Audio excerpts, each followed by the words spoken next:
Morgan Freeman sat at the view table on a quiet Wednesday morning that felt tense before the audience even settled in.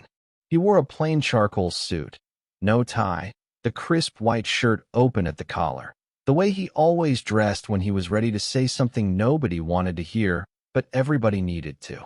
The moment Whoopi Goldberg introduced him, the audience clapped so loud it almost drowned out the hush that came after. Whoopi leaned in, her voice warm but careful. She said, "Please welcome the one and only Morgan Freeman, actor, narrator, and someone who's never shied away from speaking truth when it matters." Morgan gave her that soft half-smile, the one that looked kind but never promised to be gentle. He said, "Thank you for having me." Joy Behar was the first to jump in, her pen already tapping her note card, like she was counting down to the first jab. She said, "Morgan, you've said before that you don't like it when people call America a racist country. Do you really think we don't have a problem here?" Morgan turned his head, slow and deliberate, looking straight at Joy like he could see past her question to the next one she'd already planned. He said, "America has problems.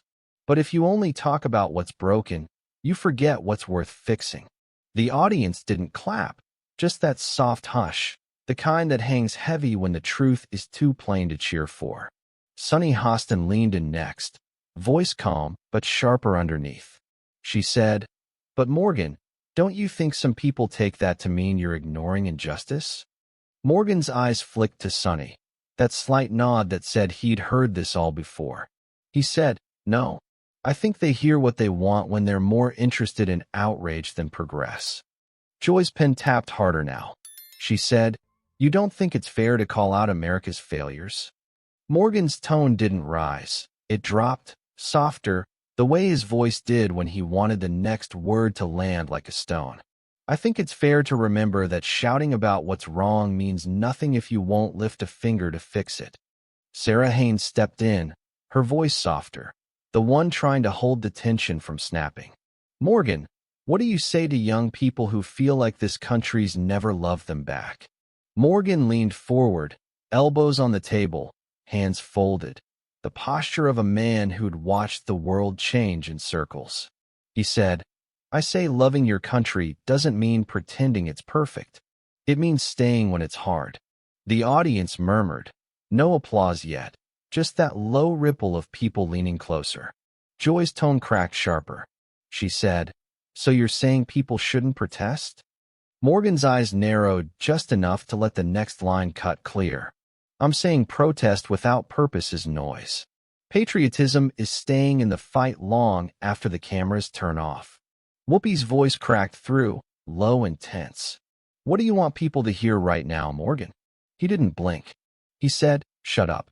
Listen, remember what's good, so you have something worth saving." The hush landed so heavy no one dared clap. They just sat there, mugs half raised, eyes locked on a man who didn't need a punchline to make the truth hurt. Joy Behar's pen hovered midair now, but her next line came out tight. Each word clipped like she was trying to break the silence he'd just carved open. She said, "So what are we supposed to do, Morgan? Sit here and pretend this country hasn't failed millions of people?" Morgan's eyes never left hers. His voice stayed soft, which somehow made it land harder. He said, "You can scream about failure all you want, but if you stop there, all you're doing is helping it grow." Sunny leaned forward, elbows on the table, her voice calmer but edged with disbelief. She said, "You really think people don't want to fix things? That they're just complaining to hear themselves talk?" Morgan turned to her, that slow nod that said he'd heard every version of this before. "No, Sunny. I think too many people would rather feel righteous about the complaint than roll up their sleeves for the work." The audience didn't clap, just a single low mm from someone in the back row, like they knew he wasn't done yet. Sarah's voice slipped in, softer, trying to bridge the edge. "What do you want people to understand when they feel so angry they want to burn it all down?" Morgan looked at her, and for just a second, the warmth flickered back. He said, "I want them to understand that if you burn it all down, you're the one standing in the ashes." Joy cut in, sharper now, her words clattering across the hush. That's easy for you to say. You've got your success, your money. You're not the kid getting stopped by the cops for no reason. Morgan leaned back just enough to show he wasn't going to flinch. His tone dropped even lower. I was that kid, Joy. I've lived a long life, and I've seen what happens when you trade gratitude for grievance. The grievance eats you alive. The audience shifted, not clapping, not gasping, just leaning in so far the hush felt like it might swallow the whole studio. Whoopi stepped in, her voice careful but cracked around the edges. So what's your message, Morgan? Tell people to shut up and take it. Morgan's smile was small, but this one wasn't soft. No, I'm saying shut up long enough to listen. To the people who built something before you got here. To the people who kept it standing when it tried to fall apart. Joy's pen tapped the table, softer now, like she was running out of the bite that kept her comfortable. And you think that's enough? Just love it, flaws and all. Morgan's tone dropped flat. No, love it like you'd love someone you can't walk away from. You don't throw them away when they're broken. You stay. A single clap echoed from the audience. Then silence again, heavier than before. Sonny's voice was almost gentle. But what if people feel like this country never stayed for them? Morgan didn't look away. He said, then you stay for yourself. For your children. For something bigger than outrage. His hand tapped the table once, just once, and the sound landed like a quiet gavel. We're better than the noise. But only if we choose to be. Joy Behar's pen lay flat on her notes now. The tapping gone. The comeback stuck behind her tight-lipped stare. She said, so you think it's un-American to be angry? Morgan's eyes never wavered. He said, no, it's American to be angry. It's just foolish to stay angry and do nothing else. The audience didn't clap.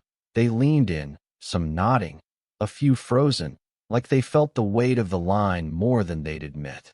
Sunny Hostin tried to pull it back, her voice softer, a little raw. So you're saying protest is pointless? Morgan turned to her, that small, tired smile that didn't soften what came next. He said, protest is sacred, but only if it leaves the streets and changes the room where the decisions get made. Sarah Haynes's voice cracked through, quiet but steady.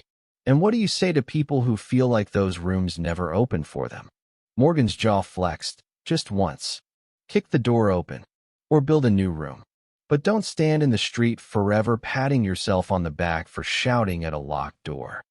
The hush thickened, a low breath from the audience like they were waiting for a sign it was okay to clap, but none came. Joy's laugh came out brittle. You make it sound so simple. Morgan leaned forward, elbows on the table, hands folded like he had all the time in the world. He said, it's not simple. It's just right. Whoopi's tone was gentle, careful, but you could hear the edge. Morgan, you're telling people to love a country that's still hurting them. Morgan's eyes met hers, and for that moment, the warmth came back, but it was heavy, like an old coat he refused to take off. He said, you don't stop loving something because it hurts you. You fix what you can. You stand your ground. And when people tell you to tear it all down, you tell them to shut up and listen. The hush cracked open, no applause sign blinking, no cheap cue to cheer. Just the audience staring at a man who sounded like he'd carried that truth in his bones longer than most of them had been alive. Joy tried to bite back, but her voice fell flat. And if people won't listen? Morgan's final line landed like a door shut soft, but firm enough to stay closed. He said, then you keep talking until they do. But never stop listening to the people who bled for you to have the right to stand here and speak. He leaned back in his chair. No grin, no spin, just that quiet weight that said he'd said everything that needed saying. The studio sat frozen, mugs half raised, heads half nodded, eyes locked on the one chair that somehow felt bigger than the table itself. No viral spin, no pat on the back, no punchline, just a lesson in staying. A reminder that some truths don't trend, they stick. And sometimes the bravest thing you can do for your country is shut up and listen long enough to remember why it's worth the fight.